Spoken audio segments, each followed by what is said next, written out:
The scent of old money and expensive air fresheners hung heavy in the marble lobby of the Grand Pinnacle Hotel, a scent that couldn't quite mask the underlying mustiness of financial desperation. Victor Thorn, the self-proclaimed co-owner, paced near the concierge desk, his silk tie slightly askew, his face a tight mask of manufactured serenity that failed to hide the fury in his eyes. He was 2 months behind on a critical note, and all he could see were his staff failing him, the customers judging him, and his entire legacy crumbling. Unbelievable, Thomas, Victor hissed into his solid gold-cased phone. I need a solution, not excuses. This hotel is sinking because of leaks, and I intend to plug them, starting with whoever authorized that ridiculous floral arrangement. He slammed the phone onto the desk just as the main revolving door spun, letting in a gust of crisp, cold Manhattan air and a man who looked distinctly out of place. This was Li Wei. He was dressed in thick, branded cotton trousers and a practical, dark jacket, the uniform of utility, not luxury. He carried a slightly battered tablet, frowning with quiet concentration as he attempted to connect to the hotel's complimentary Wi-Fi to pull up his confirmation. He looked exhausted, perhaps from a long flight, his eyes darting quickly, taking in the grand scale of the space with a kind of humble awe. He was attempting to navigate the complex digital environment while visually absorbing the foreign opulence, a split-second distraction that proved critical. He took a step backward, oblivious to the massive Ming-style ceramic vase, a showpiece Victor's grandmother had insisted on keeping, that sat precariously on a pedestal. His jacket brushed the vase, and the sound that followed was a sickening, scraping shriek of ceramic against marble. For a full, agonizing second, the vase tilted, its weight defying gravity, before Li Wei instinctively threw out a hand and managed to stabilize it just before it could crash. The noise cut through the lobby's hushed atmosphere like a gunshot. Victor Thorn's head snapped up. All the tension and financial rage he felt over his failing business instantly fixed onto the sight of this humbly dressed man touching his antique property. Hey, you, what in God's name do you think you're doing? Victor strode across the polished floor, his Italian leather loafers clicking aggressively. His voice was not merely raised, it was laced with pure, classist venom. Li Wei turned, his face flushed with immediate apology. He bowed slightly. I am so sorry, sir. My mistake. I did not see it. Victor ignored the apology, his eyes raking over Li Wei's simple attire. You didn't see it? This is the Grand Pinnacle, not a public subway platform where you can bump into whatever you like. Look at you. Did you mistake our lobby for a public hostel waiting area? Victor's sneer was visible from 50 feet away. He dropped his voice slightly, enough for every surrounding guest and staff member to hear clearly. Seriously, I need to know where you got that jacket. Did you just wander in off the street? A shrill, nasal voice chimed in from the velvet seating area. It was Barbara Jenkins, a permanent resident whose sense of entitlement was as voluminous as her designer handbag. Oh, for heaven's sake, Victor, just get security to remove him. He's a complete visual disturbance. I'm trying to read my investments report, and I cannot tolerate this kind of low-rent spectacle. Li Wei's jaw tightened almost imperceptibly, but his outward demeanor remained one of quiet deference. He reached into his pocket, pulling out a small, folded stack of bills. Please, sir, I apologize profoundly. I will pay for any damage. Please, how much for the vase, or for the inconvenience? Victor recoiled as if the money itself was filthy. Keep your $50, friend. We don't need your contribution. What I need is accountability. I want your name and your passport. And trust me, I'm putting you on a permanent blacklist. People like you bring the neighborhood down, you bring the clientele down, and you nearly destroyed an irreplaceable antique. Now, give me your documentation before I call the actual police. The humiliation was complete. Li Wei simply nodded, the dignity in his bearing never wavering despite the assault on his character. He slowly opened his worn satchel. Standing rigidly at the periphery, wiping down an already pristine brass railing, was Ava Chen, dressed in the crisp, nondescript uniform of a junior hotel analyst, her face entirely devoid of emotion. Her hands were still, her posture tense, but her eyes, Ava's sharp, intelligent, and dangerous eyes never left Victor's arrogant, self-satisfied face. She wasn't looking at the tourist. She was calculating the exact weight and cost of Victor Thorn's colossal mistake. The test, Li Wei had signaled, was clearly over. And Victor had failed spectacularly. Li Wei slowly handed over his passport. The humble attire was just the surface, but the passport contained a name that, while technically real, sounded deliberately simplified and unremarkable. Simply Mr. L.W. Chan.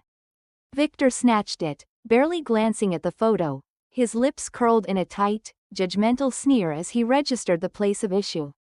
He handed it back with the utmost distaste, as if the plastic edges might contaminate his pristine suit.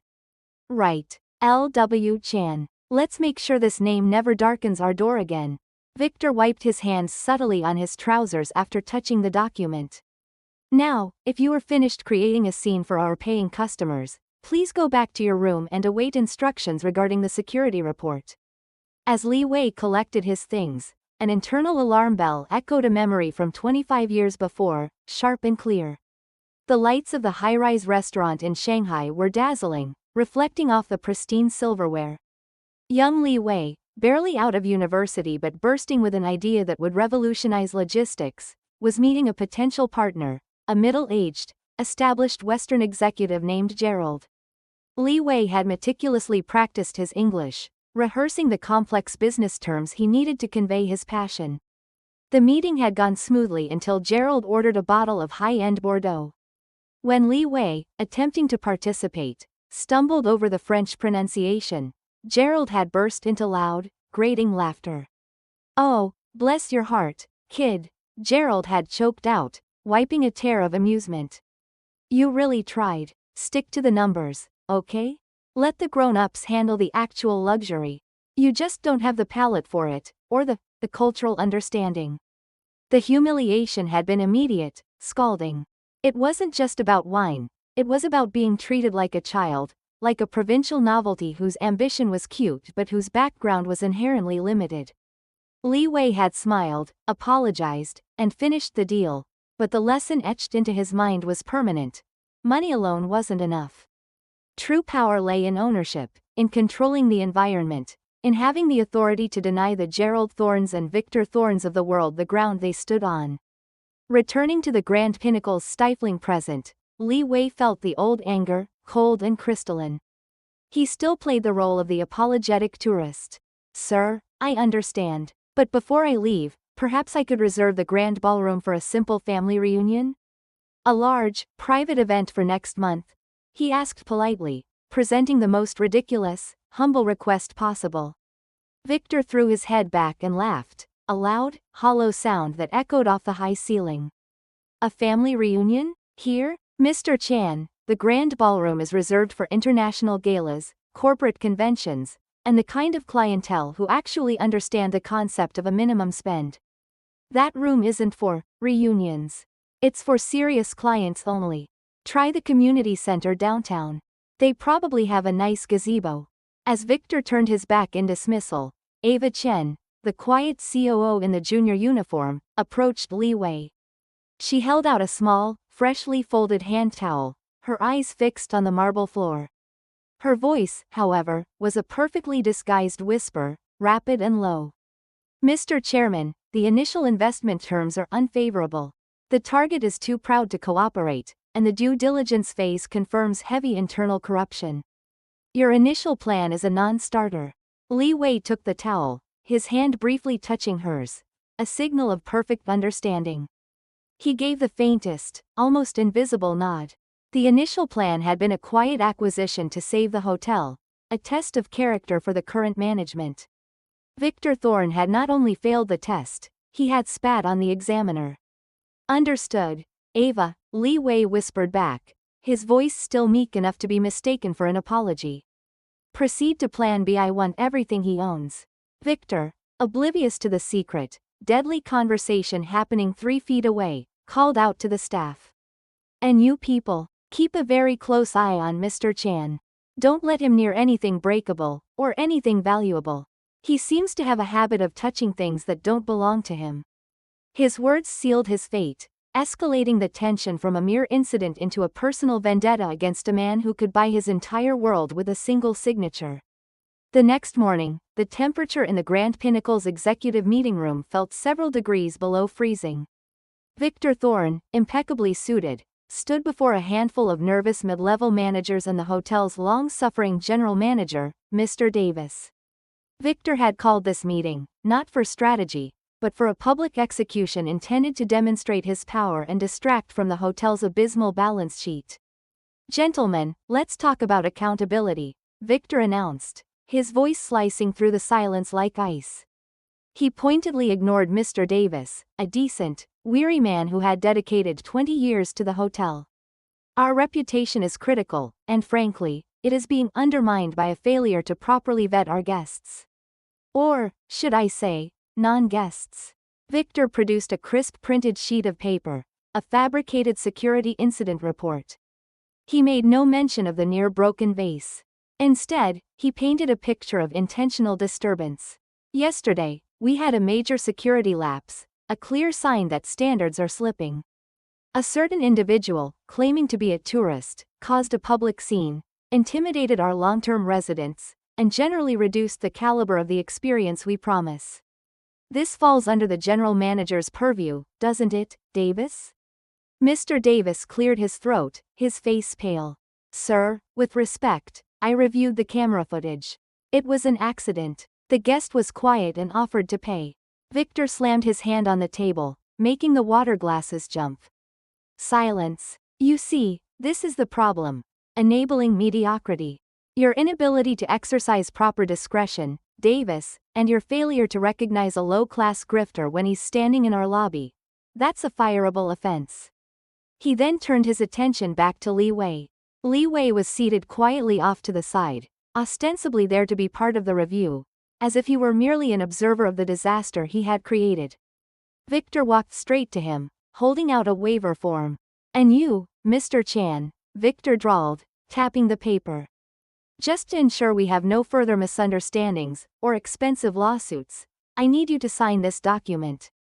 It confirms that the entire incident was your fault, that you deliberately disrupted the peace, and that you waive all rights to re-entry or compensation." Li Wei picked up the heavy, silver pen. He paused, looking directly at the expensive gold signet ring on Victor's finger, remembering the scornful laughter of Gerald 25 years ago. The anger was still there, but it was being carefully channeled, refined into pure, lethal focus. He nodded slowly. "Yes, I accept full responsibility for the disruption," Li Wei stated softly, signing the document with the unremarkable pseudonym. He returned the pen. "May I have a copy for my records?" Victor smirked, his arrogance reaching its peak. "Sure, take it, frame it, put it next to your reservation confirmation from the youth hostel." Meanwhile, Barbara Jenkins, having been summoned by Victor to witness the humiliation, stepped forward with gusto. She handed Victor a fresh, crisp pen. "Oh, please, don't use his pen, Victor. Who knows where it's been? Honestly, the gall of the grifter showing up here again." She checked her watch, snapping her fingers at a passing bellhop for a cup of coffee. Li Wei took the copy of the signed waiver, folding it carefully, the paper feeling thin and temporary, a perfect representation of Victor's belief in his own victory. As Victor launched into a tirade against Mr. Davis, confirming his dismissal, Ava Chen, still moving silently in her junior uniform, subtly brushed past Li Wei on her way to collect empty coffee cups. She discreetly lifted the document from Li Wei's hand, replacing it instantly with another folded napkin. Outside the room, Ava vanished into a stairwell, pulling out her secure phone. The digital image of Victor's signed, self-incriminating waiver was scanned and attached to the official legal dossier marked Phoenix Global Fund vs. Thorn Holdings in seconds. Li Wei rose from the table, defeated in appearance. He walked out of the opulent boardroom, through the lobby, and into the driving rain. He looked like a man who had been thoroughly crushed by the wealth and prejudice of the establishment. The door closed behind him, leaving him isolated on the wet New York sidewalk, clutching the cheap duffel bag and the flimsy napkin. But the humble exterior concealed the truth. The humiliation was over. The evidence was secured, and the long game had just begun. He looked back at the gilded sign of the Grand Pinnacle, a shadow of a terrifying smile touching his lips. The rain was cold, heavy, and unforgiving, soaking Li Wei's humble jacket instantly. He didn't hail a cab right away. Instead, he settled into the back seat of a discreetly waiting, armored Mercedes Maybach idling half a block away from the Grand Pinnacle. The car's windows were polarized and silent, an impenetrable fortress separating him from the noisy, prejudiced world he had just left. The driver, a towering man in a black suit, wordlessly handed Li Wei a towel and a secure satellite phone. Li Wei placed the wet duffel bag on the floor and took the call. The voice on the other end belonged to Mr. Sterling, the head of the merger and acquisition team in London. Sterling sounded deeply frustrated. "Mr. Chairman, the acquisition is dead in the water," Sterling reported, his voice tight. "Thorn is a disaster, but he is refusing the generous investment offer. I just received his final correspondence, full rejection. He thinks he's saved his empire from foreign hands. It's over." Li Wei listened, his expression softening into a chilling calmness. He reached up, running a hand over his face to wipe away the cold rainwater, the gesture simultaneously wiping away the last vestiges of his meek, tourist persona. "It's over, Sterling?" No, Li Wei said, his voice now deep, resonant, and entirely without the slightest hint of an accent. "The negotiation is over. The acquisition has just begun." Sterling hesitated. "Sir, I don't follow. The voluntary offer has been rejected. We can't proceed without." Li Wei cut him off, his voice now purely the chairman's. "Sterling, I didn't send you in there to negotiate. I sent you in to confirm his arrogance. While you were distracted with the equity talks, Ava and I were busy. Over the last 6 months, we quietly purchased 80% of Thorn's deeply discounted corporate bonds through 3 different holding companies, the ones nobody wanted because the hotel's debt profile looked toxic." He paused, letting the silence hammer the gravity of the statement home. "Those bonds, Sterling, have reached their mandatory conversion window. We're not investing in the hotel, Sterling. We are converting the debt. We are triggering a silent, hostile takeover effective immediately." A stunned breath came through the phone line. "But that accelerates everything. Sir, he won't have time to react. He'll lose the entire holding company." "Precisely," Li Wei confirmed, leaning back into the leather seat. The exhaustion was gone, replaced by the burning heat of strategic victory. "I gave him an olive branch. He used it to wipe his mouth and insult my family. The humiliation I just suffered was the final piece of evidence I needed to justify the acceleration. I will not have my staff or my property managed by such a man." The hero's mindset had shifted completely.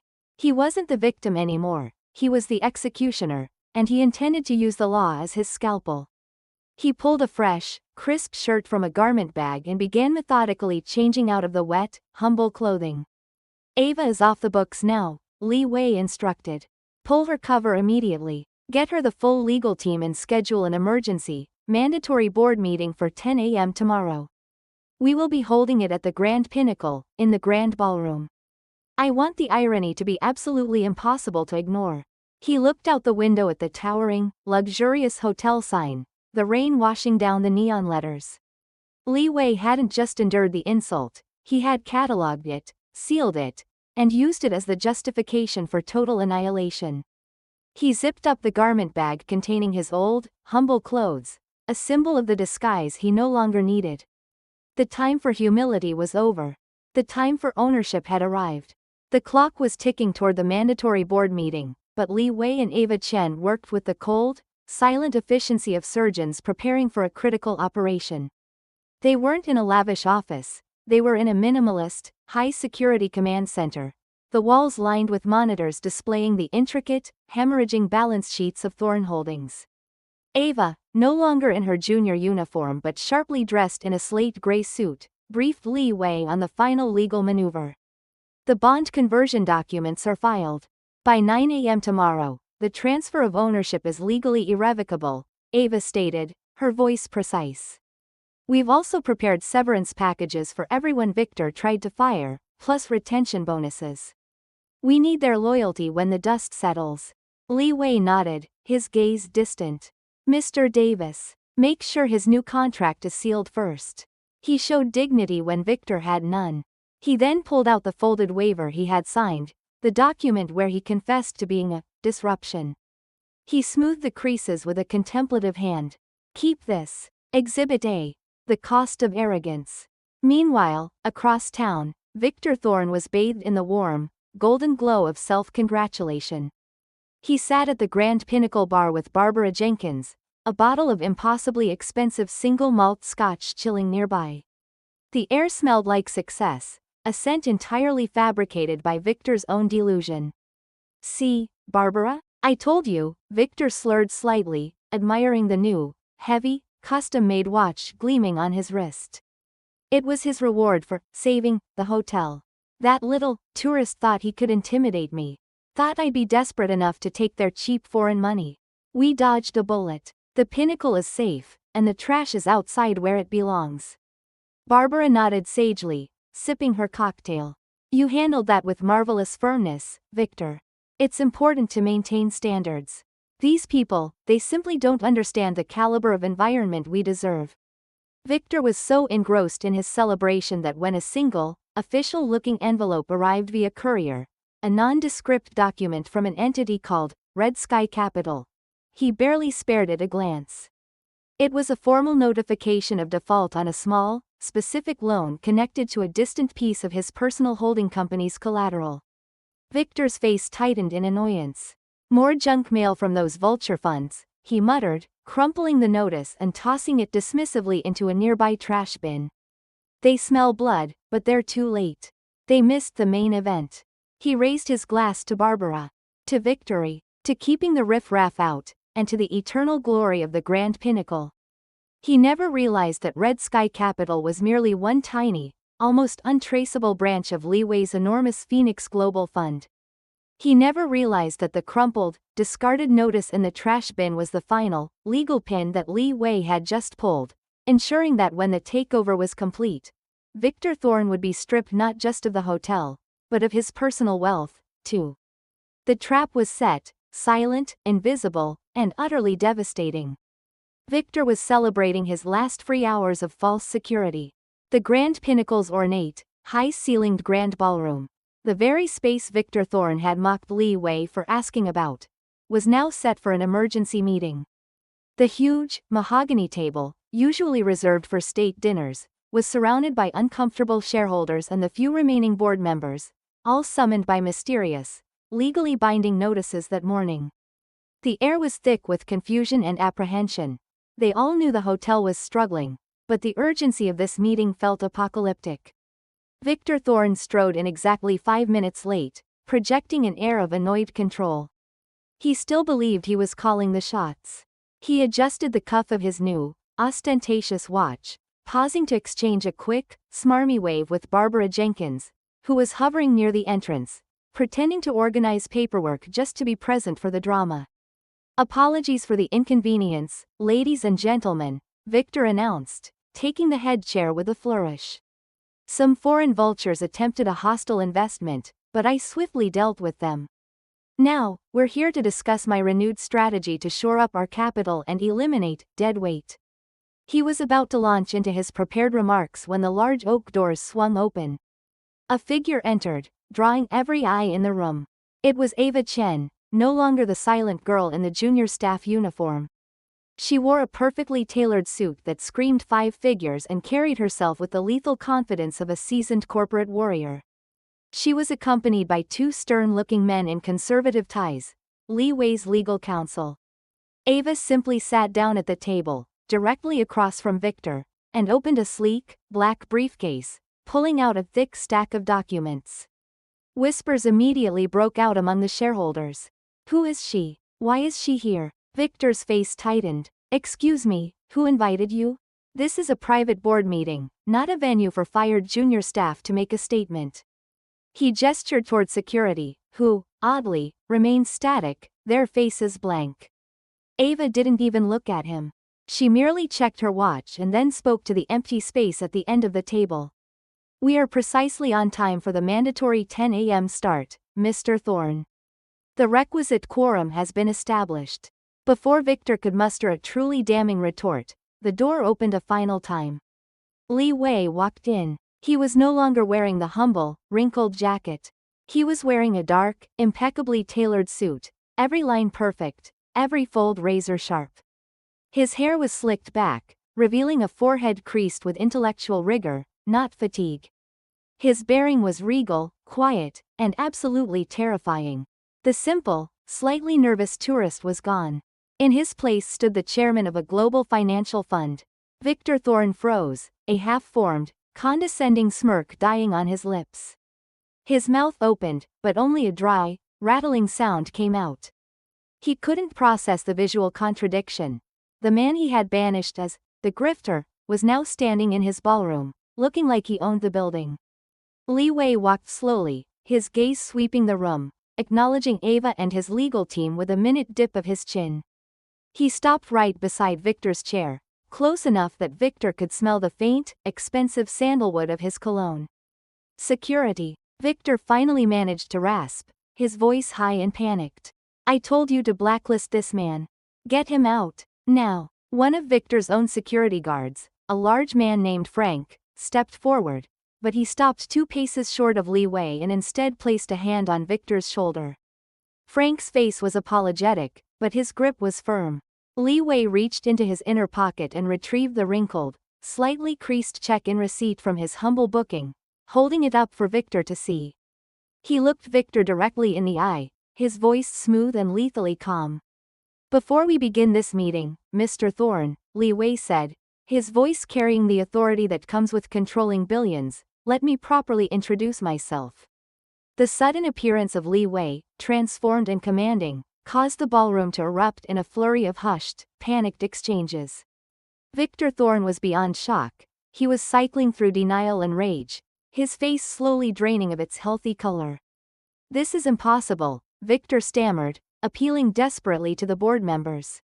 He's a trespasser, an opportunist, a cheap grifter I threw out yesterday.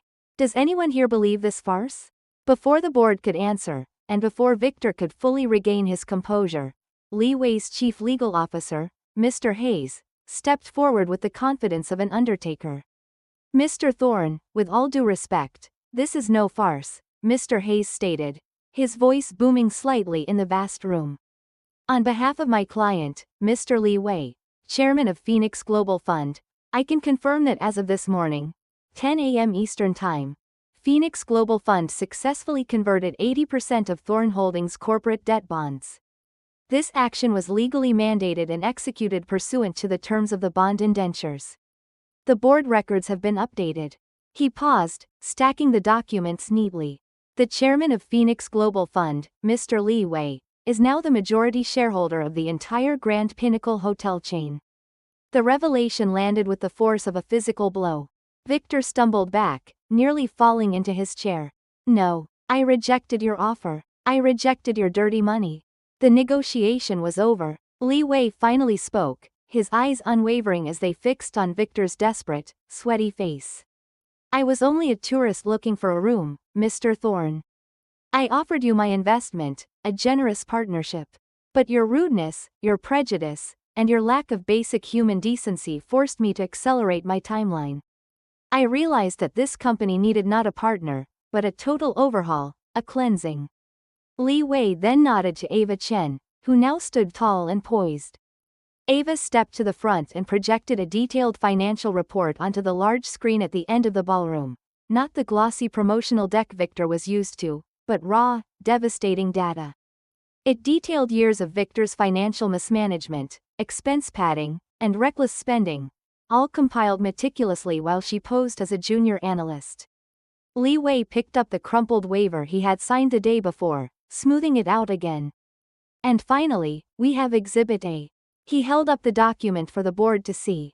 This is the document I signed yesterday, where Mr. Thorn forced me to accept full responsibility for disrupting the peace and waived my right to return. He treated a potential investor as low-class trash. This document proves your gross corporate misconduct and unsuitability for leadership. Victor, clutching the edge of the table, tried one last, desperate swing. But you only bought the corporation. I still own my personal equity. I still hold 20% of the company. You can't legally take that. Li Wei tilted his head, a chilling smile touching his lips. Ah, Mr. Thorn. That brings us to the final point. He gestured to Mr. Hayes. Mr. Hayes, please inform Mr. Thorn about the final loan. Mr. Hayes delivered the final, devastating blow. Mr. Thorn, approximately 3 years ago, you took out a high-interest personal loan to cover operating costs, using your personal equity stake in Thorn Holdings as primary collateral. That loan was facilitated by a lending company called Thorn's Debt Solutions, which was recently acquired. As Mr. Li Wei has just informed you, the initial notification of default was sent yesterday. Li Wei delivered the final, crushing truth himself, his voice a low, terrifying rumble. Mr. Thorn, you thought you owned 20% of this hotel. But 2 years ago, when you took out that desperate loan, you unknowingly leveraged that share against a shell corporation. That shell corporation, Thorn's Debt Solutions, is 100% owned by Phoenix Global Fund. Victor's world fractured. He hadn't just lost the hotel, he had lost his personal share years ago and had been functionally working for Li Wei all this time without knowing it. The blood drained from his face, leaving his skin the color of bone china. He stumbled again, muttering, "Too late, it's too late." Li Wei placed the humiliating waiver on the table, right where Victor's hands were shaking. He then turned to Mr. Davis, the general manager Victor had tried to fire. "Mr. Davis," Li Wei announced, his voice carrying the final authority of the new owner. "I trust your integrity. Your first act as the new chief executive officer of the Grand Pinnacle will be to escort Mr. Victor Thorn from the premises. He is terminated, effective immediately."